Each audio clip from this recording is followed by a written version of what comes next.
ವೀಕ್ಷಕರೇ, ನಮ್ಮ ಚಳ್ಳಕೆರೆ ಟಿವಿಗೆ ಸ್ವಾಗತ. ಇಂದಿನ ಪ್ರಮುಖ ಸುದ್ದಿ.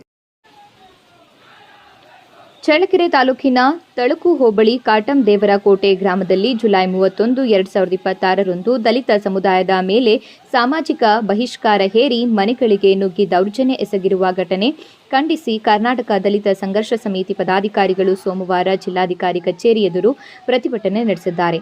ಭಾರೀ ಮಳೆ ಸುರಿತಾ ಇದ್ರೂ ಸುಮಾರು 1 ಗಂಟೆ 30 ನಿಮಿಷಗಳ ಕಾಲ ನಿರಂತರವಾಗಿ ಮಳೆಯಲ್ಲಿಯೇ ಕುಳಿತು ಪ್ರತಿಭಟನೆ ನಡೆಸಿದ ಮುಖಂಡರು ತಪ್ಪಿತಸ್ಥರ ವಿರುದ್ಧ ಕಾನೂನು ಕ್ರಮ ಕೈಗೊಳ್ಳಬೇಕು, ದಲಿತ ಕುಟುಂಬಗಳಿಗೆ ರಕ್ಷಣೆ ಒದಗಿಸಬೇಕು ಹಾಗೂ ಸಮಗ್ರ ತನಿಖೆ ನಡೆಸಬೇಕು ಎಂದು ಆಗ್ರಹಿಸಿದ್ದಾರೆ. ಬಳಿಕ ಜಿಲ್ಲಾಧಿಕಾರಿಗಳಿಗೆ ಮನವಿ ಸಲ್ಲಿಸಿ ಘಟನೆಗೆ ಸಂಬಂಧಿಸಿದಂತೆ ನ್ಯಾಯಸಮ್ಮತ ಕ್ರಮ ಕೈಗೊಂಡು ದಲಿತ ಸಮುದಾಯಕ್ಕೆ ನ್ಯಾಯ ದೊರಕಿಸಿಕೊಡಬೇಕು ಎಂದು ಒತ್ತಾಯಿಸಿದ್ದಾರೆ.